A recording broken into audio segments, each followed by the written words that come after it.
The deep dive में आपका स्वागत है। आज की हमारी ये चर्चा उन लोगों के लिए बहुत खास होने वाली है जो शेयर बाजार के डेटा और चार्ट्स को देखकर थोड़ा घबरा जाते हैं। हाँ बिल्कुल। बाजार में इतना शोर होता है कि कोई भी नया इंसान आसानी से उलझ सकता है। सही कहा। तो आज का हमारा मिशन है बाजार के शोर को शांत करना। हम वॉरसिटी के तकनीकी विश्लेषण मॉड्यूल के सिंगल कैंडलस्टिक पैटर्न अध्याय पर गहराई से चर्चा करने वाले हैं। ये एक बहुत ही बेहतरीन मॉड्यूल है। इसमें कई बुनियादी चीजें बहुत ही सरल तरीके से समझाई गई हैं। तो आज हम इसमें से एक बेहद दिलचस्प जापानी पैटर्न को डीकोड करेंगे। इसका नाम है मारुबोजू पैटर्न। मतलब ये एक ऐसा तरीका है जिससे बाजार का मूड सिर्फ एक नजर में समझ आ सकता है। एकदम सही। स्टॉक मार्केट में रोज हजारों डेटा पॉइंट्स जनरेट होते हैं, लेकिन क्या हो अगर बाजार का पूरा मनोविज्ञान सिर्फ एक छोटे से रंगीन आयत, मेरा मतलब है एक छोटे से रेक्टेंगल में छिपा हो। यही तो इस मारुबोजू का जादू है। पर देखिए, इससे पहले कि हम इस पैटर्न की गहराई में उतरें, सबसे पहले तो ये समझना होगा कि हम चार्ट पर असल में देख क्या रहे हैं। हाँ, ये जरूरी है। हम सिंगल कैंडलस्टिक पैटर्न की बात कर रहे हैं। हाँ, तो बेसिकली ये एक दिन के पूरे ट्रेडिंग एक्शन को दर्शाता है ना। मतलब सुबह 9:15 बजे से लेकर दोपहर 3:30 बजे तक जो भी खरीद फरोख्त हुई है वो सब कुछ उस एक कैंडल में सिमट जाता है ना? बिल्कुल। और इस कैंडल की जो लंबाई होती है ना, वो उस दिन की ट्रेडिंग की तीव्रता बताती है। मतलब बाजार में इंटेंसिटी कितनी थी। अच्छा, तो अगर कैंडल बहुत लंबी है तो इसका मतलब भारी मात्रा में खरीदारी या बिकवाली हुई है? हाँ, लंबी कैंडल मतलब भारी एक्शन। और अगर कैंडल छोटी है तो इसका मतलब है कि बाजार बहुत सुस्त था। ठीक है, ये तो समझ आ गया। लेकिन ये जो शब्द है मारुबोजू, ये थोड़ा अजीब नहीं लगता? इसका मतलब क्या होता है? ये एक जापानी शब्द है और अगर हम इसका शाब्दिक अर्थ निकालें तो इसका मतलब होता है गंजा। गंजा मतलब सिर पर बाल नहीं है। बाजार में गंजेपन का क्या काम? मैं बताती हूँ।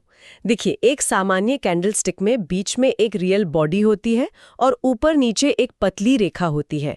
उस रेखा को हम शैडो या विक कहते हैं। जैसे असली मोमबत्ती में धागा होता है। एकदम सही। लेकिन मारुबोजू कैंडल में कोई शैडो या धागा नहीं होता। मतलब ऊपर या नीचे कोई पतली रेखा नहीं होती। इसमें सिर्फ एक ठोस रियल बॉडी होती है। अरे वाह! तो मतलब अगर मैं इसे विजुअलाइज करूं तो एक आम कैंडलस्टिक मोमबत्ती की तरह है जो हिलती डुलती है, पर मारुबोजू मोम के एक ठोस ब्लॉक की तरह है जहां कोई धागा नहीं है। बिल्कुल सटीक तुलना है ये। इसमें कोई कंपन नहीं है, सिर्फ शुद्ध ऊर्जा और एक साफ दिशा है। तो ये पैटर्न इतना खास क्यों है? मतलब ये तो सिर्फ एक ब्लॉक ही है ना। इसके खास होने का कारण तकनीकी विश्लेषण के नियमों में छिपा है। कैंडलस्टिक्स को पढ़ते समय आमतौर पर 3 नियमों का पालन किया जाता है। अच्छा, वो 3 नियम क्या हैं? पहला नियम है कि मजबूती खरीदें और कमजोरी बेचें। दूसरा है कि पैटर्न के साथ थोड़े लचीले रहें। और तीसरा और सबसे महत्वपूर्ण, हमेशा पिछले ट्रेंड को देखें। मतलब अगर कोई शेयर महीनों से गिर रहा है तो उस इतिहास को ध्यान में रखना चाहिए। हाँ, सामान्य पैटर्न्स के लिए यही नियम है। लेकिन मारुबोजू इकलौता ऐसा पैटर्न है जो इस तीसरे नियम को पूरी तरीके से तोड़ देता है। एक मिनट, क्या सच में इसके लिए पिछले ट्रेंड का कोई महत्व नहीं है? बिल्कुल नहीं। इसके लिए इतिहास मायने नहीं रखता। पर ऐसा कैसे हो सकता है? मतलब अगर कोई शेयर 1 महीने से लगातार लाल निशान में है तो सिर्फ एक दिन का ये ठोस ब्लॉक उस पुरानी गिरावट को कैसे खत्म कर सकता है? देखिए, इसका सीधा सा कारण है बाजार का कन्विक्शन। जब बाजार में इतनी भयंकर आक्रामकता और विश्वास होता है ना, तो इतिहास पीछे छूट जाता है। तो मतलब सिर्फ आज का ये भारी एक्शन ही उस शेयर का भविष्य तय करेगा? बिल्कुल। बाजार के मनोविज्ञान में इतना अचानक बदलाव आता है कि लोग पिछला सब भूलकर नई दिशा में भागने लगते हैं। अब चूंकि ये पिछले ट्रेंड को मानता ही नहीं है, तो एक नए निवेशक को कैसे पता चलेगा कि ये मोम का ब्लॉक बाजार को ऊपर ले जाएगा या नीचे? यहीं पर इसके 2 अलग-अलग प्रकार सामने आते हैं। पहला है बुलिश मारुबोजू और दूसरा है बेयरिश मारुबोजू।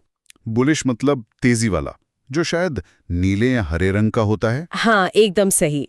बुलिश मारुबोजू की बनावट बहुत ही दिलचस्प होती है।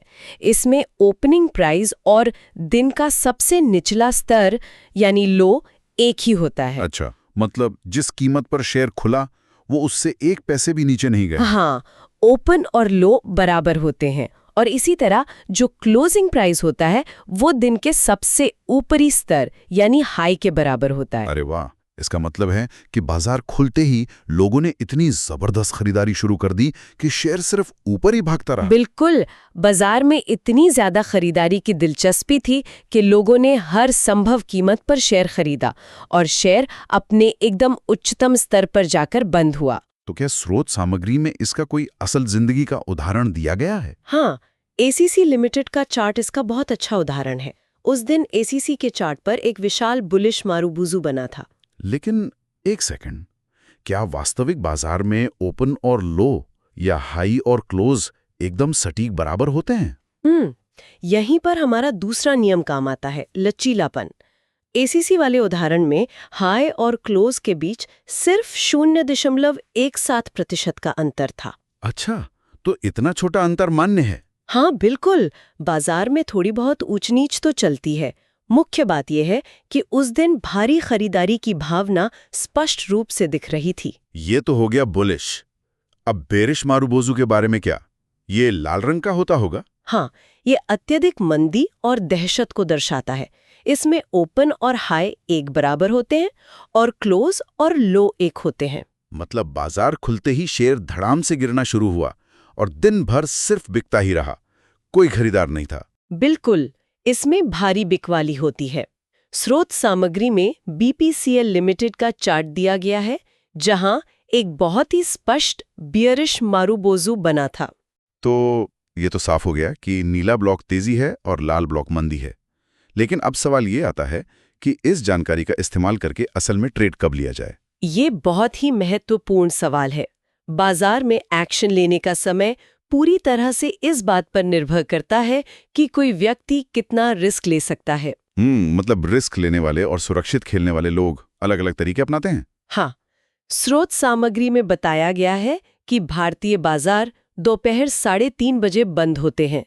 तो इस पैटर्न को कंफर्म करने का जो सही समय है वो लगभग 3:20 है। अच्छा, 3:20। तो जो रिस्क टेकर हैं वो क्या करते हैं? रिस्क टेकर उसी दिन 3:20 पर अपना ट्रेड ले लेते हैं। अगर उन्हें बुलिश पैटर्न दिख रहा है तो वे उसी दिन बाजार बंद होने से ठीक पहले शेयर खरीद लेते हैं। मतलब वो पहले नियम का पालन कर रहे हैं कि मजबूती पर खरीदें।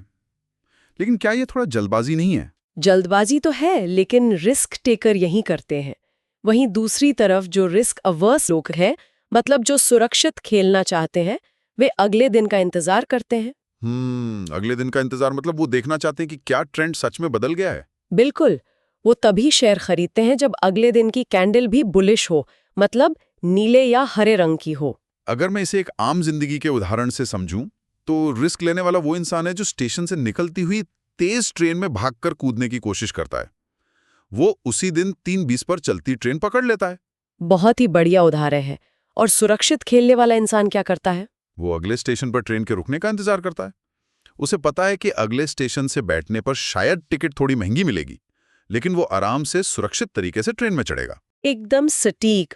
और बाजार की भाषा में इस महंगी टिकट का मतलब है कि अगले दिन शेयर थोड़ा महंगा मिलता है और स्टॉप लॉस का दायरा बड़ा हो जाता है। लेकिन इसके बदले उसे दिशा की पूरी गारंटी मिल जाती है। क्या हमारे पास इसका कोई उदाहरण है जहां ये सुरक्षित तरीका काम आया हो? हाँ, एशियन पेंट्स के चार्ट में रिस्क टेकर और रिस्क एवर्स दोनों ने मुनाफा कमाया, लेकिन एसीसी के एक दूसरे उदाहरण में कहानी कुछ और ही थी। अच्छा, वहां क्या हुआ था? वहां एक बुलिश मारूबोजू बना था।